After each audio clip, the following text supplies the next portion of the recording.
الحمد لله وكفى وسلام على عباده الذين اصطفى أما بعد فأعوذ بالله من الشيطان الرجيم بسم الله الرحمن الرحيم يا أيها الناس إنا خلقناكم من ذكر وأنثى وجعلناكم شعوبا وقبائل لتعارفوا إن أكرمكم عند الله أتقاكم إن الله عليم خبير صدق الله العظيم. درود شریف پڑھیں. اللهم صل على محمد عبدك ورسولك وصل على المؤمنين والمؤمنات والمسلمين والمسلمات وبارك على محمد وأزواجه وذرياته. سورہ حجرات کی اس آیت کا کل بھی کچھ بیان ہوا تھا کہ اللہ سبحانہ و تعالی نے پیچھے دوسرے رکوع کی ابتدا سے 6 چیزوں کو منع فرمایا کہ جو جھگڑے فتنے فساد کی بنیاد بن سکتی ہیں. اس آیت میں اللہ تبارک و تعالیٰ نے ایک ضابطہ اور ایک اصول بیان فرمایا کہ اللہ تبارک و تعالیٰ نے تم سب انسانوں کو، صرف مسلمان نہیں، سب انسان. ابھی تک تو گفتگو ہو رہی تھی اسلام مسلمانوں کے بارے میں، اب سب انسان ان کو ایک ہی ماں باپ سے پیدا فرمایا. اور یہ جو قبائل، یہ قومیتیں، یہ وطنیتیں، یہ جھگڑے کے لیے نہیں ہیں، بلکہ یہ لتعارفوا، آپس میں ایک دوسرے کے تعارف کے لیے، کہ اس کا تعلق کس وطن سے ہے، اس کا تعلق کس قبیلے سے ہے، اس کا تعلق کس قوم سے ہے. یہ ایک تعارف کا ذریعہ ہے، آپس میں جھگڑے کا ذریعہ نہیں ہے. اچھا، ہم نے اس کو جھگڑے کا ذریعہ بنا دیا، اور ہم نے کیوں بنایا، یہ ایک سوچنے کی بات ہے. اصل میں ہم تو ایک قوم تھے جس قوم کا نام تھا مسلمان اسلام، یہ ہماری ملت تھی. اب اس ملت سے ہم ہٹے کیوں، ہم ہٹے ہیں یا ہٹائے گئے ہیں، اس چیز کو دیکھنے کی ضرورت ہے. اور کن مقاصد کے حاصل کرنے کے لیے ہمیں اس اپنی ملت اسلامیہ سے ہٹایا گیا ہے، اس پر غور فکر کرنے کی ضرورت ہے. آپ اسلام کی تاریخ اٹھائیں. جب اسلام ابھرا ہے، اس کو اللہ تعالیٰ نے قوت دی ہے، تو دنیا کی کوئی بھی طاقت اسلام کا مقابلہ نہیں کر سکی.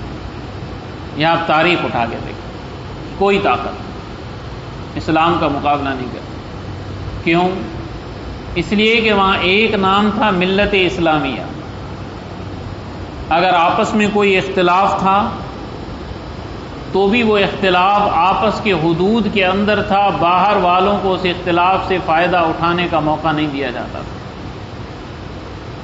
اس لیے جب حضرت علی ابن ابی طالب اور حضرت امیر معاویہ رضی اللہ تعالی عنہما کے مابین جو جنگ لگی، جب پھر روم والوں نے حضرت معاویہ رضی اللہ تعالیٰ عنہ کو آفر کی کہ ہم آپ کے ساتھ مل کر آپ کو لشکر بھیجیں، آپ حضرت علی سے لڑیں، تو حضرت امیر معاویہ نے یہ جواب دیا کہ اگر تم نے میرے بھائی حضرت علی کی طرف میلی آنکھ سے دیکھا تو علی کے لشکر کا ہر پہلا سپاہی معاویہ خود ہوگا. اب چونکہ وہ ملت تھی، اس لیے مجھ سے اور آپ سے کسی کو مقابلہ کرنے کی ہمت نہیں تھی. تاریخ اٹھائیں، جتنی صلیبی جنگیں ہوئیں، صلیبی جنگ، صلیب کے نام پہ جنگ لڑی گئی، پوری دنیا میں عیسائیت کو اکٹھا کیا گیا، اسلام کے علاوہ ہر مذہب کو ایک جھنڈے کے تلے اکٹھا کیا گیا. لیکن آپ تاریخ اٹھائیں، ہر صلیبی جنگ میں صلیبیوں کو منہ کی کھانی پڑی. اور عالم اسلام میں اس وقت تھے کون؟ غلام خاندان کے لوگ. نور الدین زنگی یہ غلام خاندان کے تھے، عماد الدین زنگی یہ بھی غلام خاندان کے، سلطان صلاح الدین ایوبی خود بھی غلام خاندان.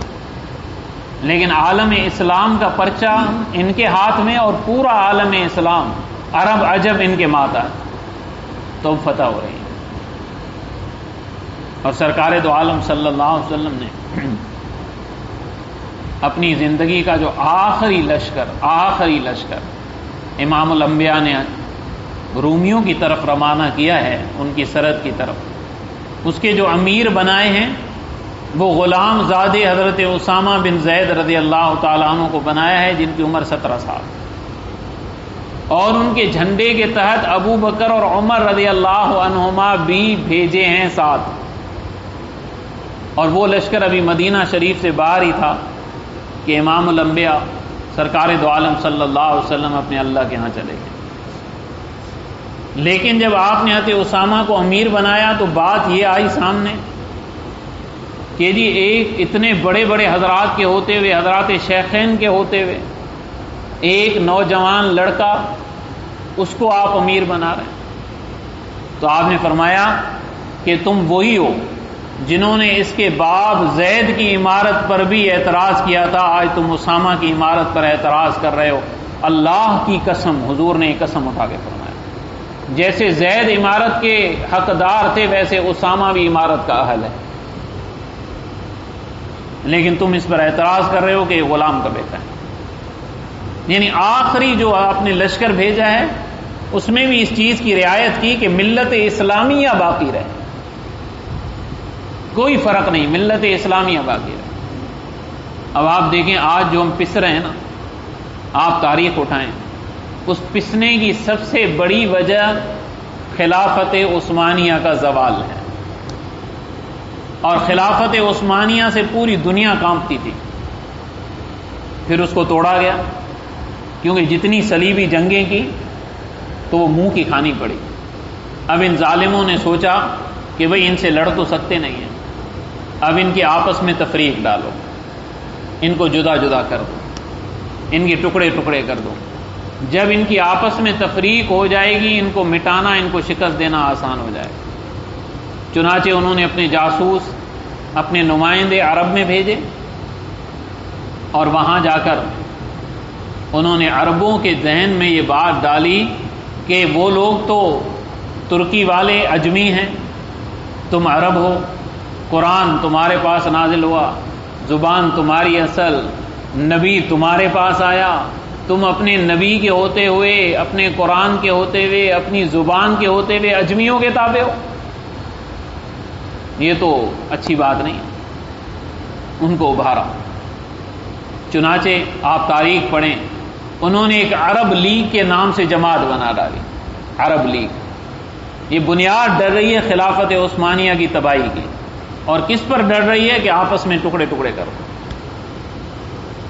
اور پھر اس طرف آئے اور یہاں مصطفیٰ کمال پاشا کو کھڑا کر دیا۔ اس نے کہا کہ ہم عربوں کو نوکریاں کیوں دیں، ہم ان کو بڑے عہدے کیوں دیں، جب سلطنت ہماری، خلافت ہماری، اور ہم عربوں کے تابع تھوڑی ہیں۔ وہ اتنا اس میں بڑا کہ اس نے مساجد میں اذان پر پابندی لگا دی۔ کیوں؟ اس لیے کہ عربی زبان میں، عربی زبان میں اس لیے پابندی۔ ہم ان کے تابع ہو کر عربی زبان بول رہے ہیں، زبان پر پابندی، رسم الخط پر پابندی، ہم ان کے تابع نہیں ہو سکتے۔ ان کو کھڑا کر دیا، پورا ترکستان اس طرح کھڑا ہو گیا۔ ادھر سے عرب والے کھڑے ہو گئے عرب لیگ کے نام پر۔ نتیجہ کیا نکلا کہ خلافت عثمانیہ کا زوال ہو گیا، ٹکڑے ٹکڑے ہو گئے۔ وہ 1921-22 کے بعد آپ دیکھیں ہماری کیا حالت ہے آج تک، کیا حالت، کہاں ہم جا رہے ہیں۔ اس لیے اقبال مرحوم نے کیا فرمایا کہ چاک کر دی ترک نادان خلافت کی عبا، سادگی اپنوں کی دیکھ اوروں کی عیاری بھی دیکھ۔ ایک شعر میں کیا کہتے ہیں، اپنوں کی سادگی دیکھ، سادگی میں کھڑے ہو گئے، اوروں کی عیاری بھی دیکھ کہ کیسے ہمارے ساتھ انہوں نے دھوکہ، ایک فراڈ کر کے ہمیں ٹکڑوں میں بانٹ دیا۔ آج بھی یہ بات، آج ہم دیکھیں ایک ملک کے رہنے والے ہیں لیکن ہمیں ٹکڑوں میں بانٹ دیا۔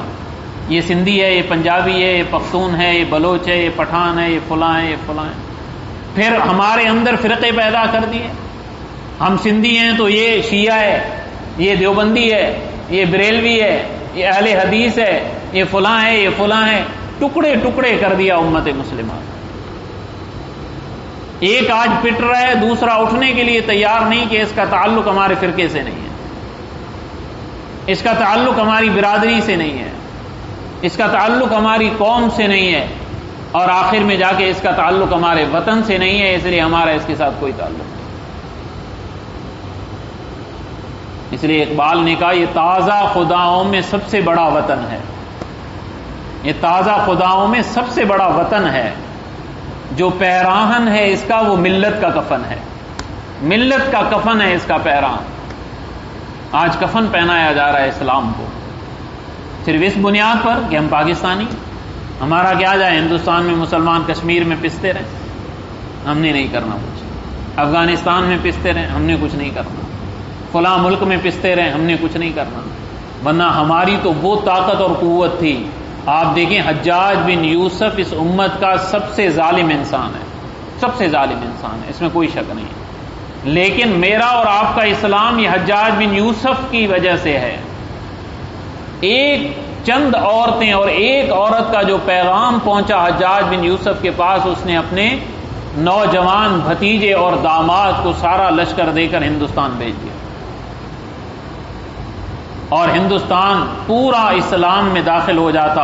لیکن پھر ہماری بدبختی کہ جب سلیمان بن عبد الملک کا انتقال ہوا، اس کا جو بھائی آیا، اس نے پہلا کام یہ کیا کہ طارق بن زیاد کو بھی پکڑ کے قتل کروایا، محمد بن قاسم کو بھی پکڑ کے قتل کروایا، بڑے بڑے جرنیلوں کو، مسلم بن عقیل کو پکڑ کے قتل کروایا، کیونکہ میرے ساتھ ان کی ملتی نہیں۔ اتنا بڑا عالم اسلام کا نقصان کر دیا ہے صرف اس وجہ سے کہ ہمارا ان کے خاندان سے تعلق نہیں، دشمنی ہے۔ کتنا بڑا نقصان ہو گیا۔ ورنہ اللہ کو منظور ہوتا اور محمد بن قاسم چند سال رہتے تو کوئی ہندو ہندوستان میں بچتا ہی نہیں۔ ان کے اخلاق ایسے اعلیٰ تھے، لوگ مسلمان ہوتے جا رہے، اسلام میں آتے جا رہے۔ تو اسلام نے ہمیں یہ سبق دیا ہے کہ وطنیت، قومیت، عصبیت یہ اسلام کے ٹکڑے ٹکڑے کر رہی ہے۔ اور آپ دیکھیں ہمیں کتنا نقصان ہو رہا ہے، کتنا نقصان مسلمان کو۔ آپ کو یورپ میں آپ بہت سے لوگ گئے ہیں، وہاں کو قومیتیں نظر نہیں آئیں گی، وہاں کو یہ نعرے نہیں لگے نظر آئیں گے، جی یہ سندھو دیش، جی یہ پنجاب دیش، جی یہ بلوچستان دیش، جی یہ سرحد دیش، آپ کو کہیں نظر نہیں آئے۔ یورپ میں یہ نہیں ہے، ان کو آپ کاسٹ پوچھیں، ان کے پاس کاسٹ ہی نہیں ہے، انہوں نے ان چیزوں پر توجہ ہی نہیں دی، اور ترقی کر رہے ہیں دنیا۔ ایک ان کا آدمی آپ اس کو کچھ کر کے دیکھیں، پورا یورپ چلا اٹھتا ہے، اور ہمارے بڑے سے بڑے آدمی کو مار دیں، جیلوں میں ڈال دیں، کوئی پوچھتا ہی نہیں۔ اس لیے کہ ہم آپس میں متحد نہیں ہیں، متفق نہیں ہیں، ہمارے ملکوں کی زبان ایک نہیں ہے، ہر ایک اپنی زبان میں بولی بول رہا ہے۔ پاکستان اپنی بات، ایران اپنی بات، ترکی اپنی بات، سارے اپنی بات کریں۔ اب یہ نقصان کتنا ہوا امت اسلامیہ کو؟ یہ اس وجہ سے ہوا کہ حضور صلی اللہ علیہ وسلم کے طریقے سے ہٹ گئے۔ اور جب پھر ہمارا عروج ہوگا، سیدنا عیسیٰ علیہ الصلوۃ والسلام آئیں گے، پھر جب ہم سارے ان کے جھنڈے کے تلے نیچے آ جائیں، ان کے جھنڈے کے نیچے آئیں گے، اور سب سے پہلے اللہ تعالیٰ کے فضل و کرم سے ہم لوگ آئیں گے۔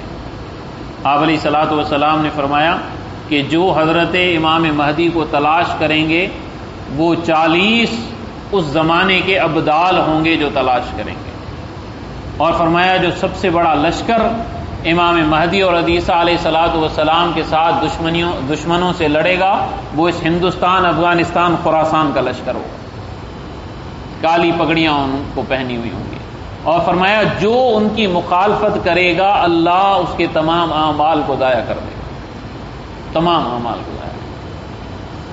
اتنی بڑی بشارت۔ اور فرمایا کہ جو ان میں شہید ہوگا، اللہ ان کے شہداء کو اتنا ثواب دے گا جیسے بدر کے شہداء کا ثواب، اتنا ثواب ہوگا، اور ان کی مخالفت کرنے والے کے اعمال خدا ضائع کر دے گا، چاہے وہ اسلام کا کلمہ پڑھتا۔ تو یہ بھی ہمارے یہاں سے اٹھے گا۔ آپ دیکھیں اسلام کو ہم نے کتنا نقصان پہنچایا. تو ہم دانستہ اسلام کو نقصان پہنچانے والے نہ بنیں، کسی بھی ایسی تحریک کا حصہ نہ بنیں کہ جس میں قومیت کی بو آ رہی ہو. کیونکہ میں آپ کو بار بار یہ بات عرض کر رہا ہوں، حضرت سعد رضی اللہ تعالیٰ عنہ وہ آدمی ہیں جن کے انتقال پر اہتز عرش الرحمن، رحمان کا عرش ہل گیا تھا، لیکن ان کو اس بات کی وجہ سے کہ آدمی اپنی قوم کے ساتھ ہوتا ہے قبر میں پکڑ ہو گئی تھی. لیکن وہاں تو سرکار دو عالم کھڑے تھے اور پھر تھے بھی صحابی، پھر اتنے مقام کے آپ نے دعا کی معاملہ ہٹ گیا. اب ہماری قبر پہ تو حضور نہیں ہوں گے جی، کہاں سے؟ ہمارے لیے کس کو پتا چلے گا کہ قبر میں کیا معاملہ ہو رہا ہے؟ کون دعا کرے گا ہمارے لیے؟ کس کی دعا سے وہ معاملہ ہٹے گا؟ اس لیے خدا را اپنے اوپر رحم کریں، اوروں کے اوپر نہیں، اپنے اوپر رحم کریں، اسلام کو سمجھیں. اللہ تبارک و تعالیٰ نے اس آیت میں یہ بات ارشاد فرمائی کہ دیکھیں یہ اسلام کا معاملہ یہ ہے کہ اللہ تعالیٰ نے تمہیں بس جو قبائل دیے لتعارفوا، اور ان اکرمکم عند اللہ اتقاکم، تم میں سب سے زیادہ عزت والا وہ ہے جو سب سے زیادہ متقی ہے. ان اللہ علیم خبیر، اللہ تعالیٰ جاننے والے، خبر رکھنے والے. اس لیے ان کو پتہ ہے کون متقی ہے. ظاہر میں تو تم تقدس کا دعویٰ کر سکتے ہو کہ جی میں بڑا بزرگ ہوں، لیکن اللہ کو پتہ ہے کہ کون بزرگ ہے، کون کس مقام کا آدمی ہے، یہ اللہ کو پتہ ہے. اس لیے فرمایا فلا تزکوا انفسکم، اپنے آپ کو بزرگ بھی مت کہو، اپنے آپ کو بزرگ مت کہو، ہاں اپنے آپ کو بڑا مت کہو کہ جی ہم نے 2-4 رکعت پڑھ لی اب ہم تو پتہ نہیں کہاں تک پہنچ گئے. نہیں، ہمیں تو بس اللہ تعالیٰ قبول فرمائے ہماری یہ ٹوٹی پھوٹی نمازیں، ٹوٹی پھوٹی عبادتیں اللہ قبول فرمائے. زکوٰۃ کے معاملے میں کل ایک بات آئی تھی، اس کی تھوڑی وضاحت میں مزید کر دوں. کل میں نے ایک بات کہی تھی کہ انسان خصوصاً ملازمت پیشہ یا کوئی اور آدمی گورنمنٹ سے قرضہ لیتا ہے تو اس قرضے میں اب وہ قرضہ 2 مقاصد کے لیے عموماً لیا جاتا ہے.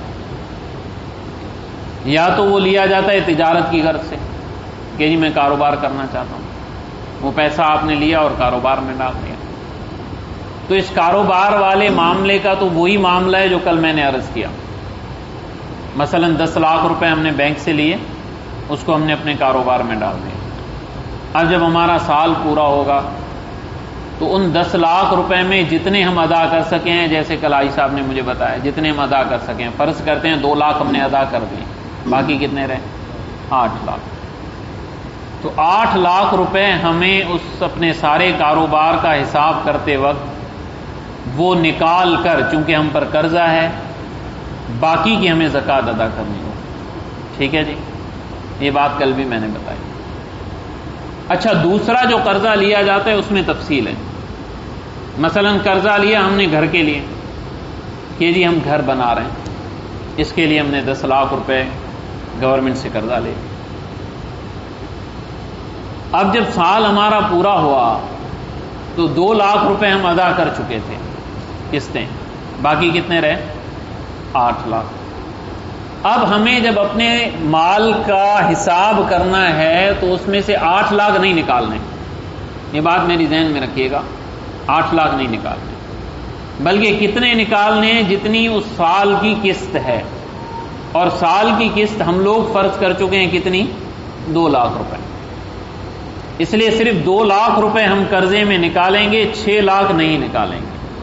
اس لیے کہ امام ابو حنیفہ رحمۃ اللہ علیہ کا فتویٰ اس بات پر ہے کہ ہر وہ قرض جو ہمیں اوقات میں دینا ہو، 1 سال میں، 2 سال میں، 4 سال میں، 6 سال میں، 8 سال میں، حضرت کا فتویٰ اس پر ہے فقہ حنفی کے اندر کہ وہ قرض زکوٰۃ سے رکاوٹ نہیں کرتا.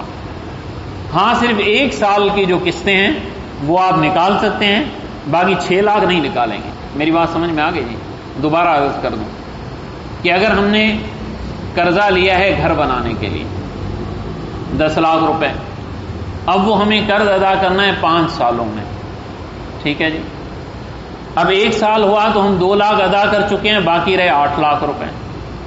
اب جو 8 لاکھ روپے ہیں جب ہم اپنا سارا حساب کریں گے، مثلا ہمارے پاس اتنے پیسے ہو گئے اب ہم جب دیکھیں گے 8 لاکھ ہمارے اوپر قرضہ ہے، ہم ان 10 لاکھ سے وہ 8 لاکھ نکالیں جو میرے پاس 10 لاکھ روپے بچے ہوئے؟ فرمایا نہیں، صرف 1 سال کی قسطیں نکالیں، یعنی 2 لاکھ، باقی 6 لاکھ نہیں نکالیں گے، کیونکہ ہر وہ قرض جو ایک مدت کے بعد ادا کرنا ہے، امام صاحب رحمۃ اللہ علیہ کے فتویٰ کے مطابق وہ زکوٰۃ سے رکاوٹ نہیں ہے، زکوٰۃ دینی پڑے گی۔ ہاں البتہ اس میں اصلی پیسے کاٹ سکتے ہیں آپ، جو حکومت پروفٹ لے رہی ہے، جو سود لے رہی ہے، مثلا 1,70,000، میں آپ کو مثال دے رہا ہوں، 1,70,000 تو ہمارے حقیقی قرضے سے کٹیں گے، 30,000 روپے ہم گورنمنٹ کو پروفٹ دے رہے ہیں، تو صرف 1,70,000 کاٹیں گے، پروفٹ نہیں کاٹیں گے۔ اب 1,70,000 آپ کاٹ کر باقی جتنے آپ کے پیسے رہ گئے ہیں ان پر آپ زکوٰۃ ادا کریں گے، باقی سالوں کی قسطیں نہیں کاٹیں گے۔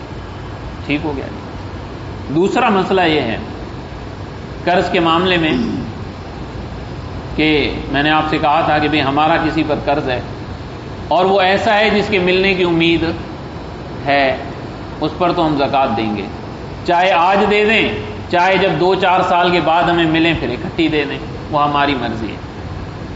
ایک ایسا قرضہ ہے جس کے ملنے کی امید ہی نہیں ہے، اس پر زکوٰۃ نہیں ہے، امید ہی نہیں ہے، ڈوب گیا، وہ غریب ہو گئے یا کچھ بھی معاملہ ہو گیا، وہ ڈوب گیا، وہ نہیں مل رہا ہے، اور کوئی احتمال ہی نہیں ہے اس کے ملنے کا، یہ میری بات یاد رکھیے، کوئی احتمال ہی نہیں ہے اس کے ملنے کا، اب اس پر زکوٰۃ نہیں ہے۔ فرض کرتے ہیں 10 سال کے بعد وہ امیر ہو گئے، ہمیں وہ پیسے لا کر اس نے دے دیے، اللہ کا اس کو خوف ہوا کہ جی اب میرے پاس پیسے آ گئے، میں جا کے حاجی صاحب کو دے دوں، انہوں نے آ کے لا کے ہمیں 1 لاکھ یا 2 لاکھ جو تھے وہ دے دیے۔ اب جو پیچھے 10 سال ہیں اس کی زکوٰۃ ہمیں ادا نہیں کرنی ہوگی، صرف اس سال کی ادا کرنی ہوگی، اور جبکہ وہ قرضے جو ہمیں ملنے کی امید ہے اس کی زکوٰۃ ہم ہر سال بھی ادا کر سکتے ہیں، نہیں کی تو 10 سال کے بعد جب ملیں گے اکٹھی ادا کرنی پڑے گی۔ لیکن یہ جس کی امید ہی نہیں تھی، ڈوبا ہوا تھا، بس غیر متوقع طور پر اللہ تعالیٰ نے دلوا دیا، تو اس کی صرف اس سال کی زکوٰۃ ادا کی جائے گی جس میں مل گیا۔ بات سمجھ میں آ گئی؟ اللہ تبارک و تعالیٰ ہمیں عمل کی توفیق عطا فرمائے۔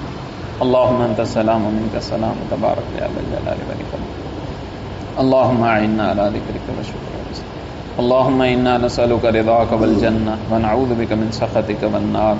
صلی اللہ تعالی علی النبی الکریم محمد وآلہ وصحبہ اجمعین۔